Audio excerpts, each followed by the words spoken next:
नमस्कार. नमस्कार. शेअरिंग चालू आहे पण तो जोश पाहिजे, तो जोश अजून दिसून झालाय.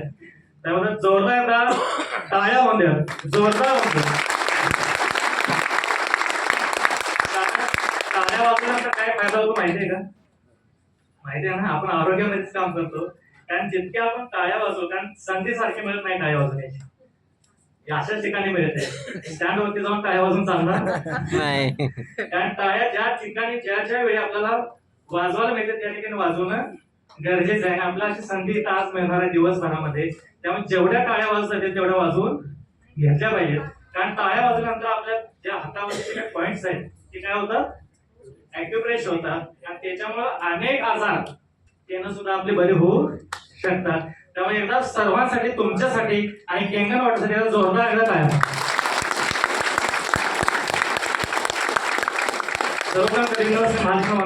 वंदन करतो, स्वामी समर्थांना अभिवादन करतो आणि मी संदीप गुरु आपल्या सर्वांचं सहर्ष स्वागत करतो. मित्रांनो, सांगायला एवढं मला आनंद वाटतो. मी ऍक्च्युली आता 1 महिना सुद्धा झाला नसेल आणि मी स्वतःहून आनंद सरांना फोन केला होता, काय आहे मला बघायचं आहे. आणि सरांना म्हटलं काय प्लॅन आहे, काय डेमो आहे, मला एकदा बघायचंय, काय पाणी. मी स्वतः आलो, सरांना भेटलो, डेमो बघितला आणि म्हटलं आपण डिसिजन घ्यायचा. आणि अवघ्या 25 दिवस पण झाले नसतील, पण माझ्या माध्यमातून माझा डिव्हाइस फायनल करून 7 डिव्हाइस माझी फायनल त्यामध्ये काही तो उपस्थित पण आहे. म्हणजे मला सांगण्याचा उद्देश एक होता की नेटवर्क मध्ये वयाच्या 18 वर्षापासून आहे, बरेच वर्ष केली, कंपन्या काढल्या, बऱ्याच गोष्टी केल्या, पण ह्या प्लॅटफॉर्म सारखा एक प्लॅटफॉर्म मला कुठंच आवडला नाही. कारण आम्ही बऱ्याच ठिकाणी असं व्हायचं की एखाद्या अचिव्हमेंट पण जायचो आणि अचिव्हमेंट आली की काय व्हायचं, एक तर प्लॅन चेंज व्हायचा, नाही तर वेगळंच घ्यायचं, कंपनीचं बदलून पडायची. म्हणजे असं बऱ्याच गोष्टी आमच्या बाबतीत घडत गेल्या आणि बऱ्याच अपडाऊन्स आले, बऱ्याच गोष्टी झाल्या. पण एक डिसिजन मनात घेतला की आपल्याला काहीतरी करायचं आहे.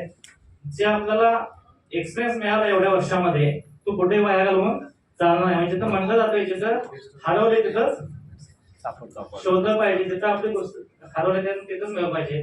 आणि मी खरंच धन्यवाद मागतो केंगण वॉटरचा आणि रोहन साहेबांचं, तिने मला या प्लॅटफॉर्म मध्ये आणलं. आणि तुम्ही या सिस्टमचा पूर्णपणे अभ्यास करा. असं नाही की कुठलीही गोष्ट हा प्लॅटफॉर्म असा की आतापर्यंत आम्ही ज्या माझी सुरुवात झाली त्या मी कागद विकले होते. सरांची आमची काल चर्चा झाली होती.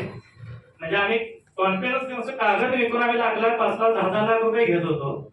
आणि इथं तर आपण डिव्हाइस देणार आहोत की ज्याची कॉस्ट ऑलरेडी जपाननं डिसाईड केलेली आहे, ती प्रूव्हन आहे.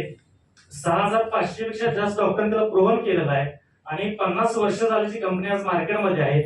ह्या बाबतीत, कंपनी बाबतीत आणि मशीन बाबतीत कुठलाही विचार करायची गरजच नाहीये.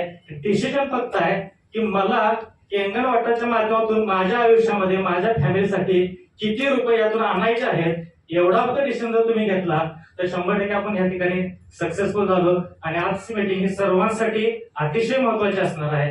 त्यामुळं लंच झाल्यानंतर सुद्धा शेवटपर्यंत सर्वांनी थांबणं पण गरजेचं आहे. आणि पुरेपूर जर तुम्ही जर याचा आनंद घेतला, समजून घ्या, कारण हा व्यवसाय एकच आहे की समजून घेतल्याशिवाय आपण पुढे जाणार नाही. समजून घेणं आणि समजावून सांगणं एवढाच विषय आहे. कारण आम्हाला सरांनी सांगितलं की याचं स्लोगन आम्ही सर्वांना आपण असं करू, पहिले इस्तेमाल करू फिर विश्वास करू. सरांनी तसं सांगितलं की पहिलं पाणी वापरा, तुम्ही पाणी वापरल्यानंतर तुम्हाला जो फरक वाटतोय तुम्ही पहिला अनुभव घ्या त्याचा आणि त्यानंतर तुम्ही विश्वास ठेवा. असे आम्ही काही लोकांना पाणी दिलं, त्यांनी त्याचा अनुभव घेतला आणि बऱ्याच जणांनी डिसिजन घेतले. काल मला रात्री फोन आला होता, देवले सरांनी आम्ही सोबत होतो, रेटरेवरून फोन आला होता. मी त्यांना फक्त ब्रॉडकास्ट वर मेसेज टाकत होतो, रोज केंगण वॉटर बद्दल मेसेज टाकत होतो. तिने 5 वर्षापूर्वी हा प्लॅन बद्दल ऐकलं होतं. किती वर्षापूर्वी? 5 वर्ष आहे. तिने मला फोन केला, तुम्ही कधी चालू केलाय, काय झालंय. मग त्यांना मी आज इन्व्हाइट केलं होतं. सर त्यांचा परत सकाळी फोन आला, मला यायला जमणार नाही पण आपल्याला मशीन घ्यायचं फायनल आहे, तुम्ही कधी येताय सांगा, आपण मशीन डन करूया. मी त्यांना असं भेटायला सुद्धा गेलेलो, फक्त मेसेज वरती या गोष्टी झालेल्या आहेत. तर धन्यवाद आणि लोहा सरांचं पण धन्यवाद. थँक्यू.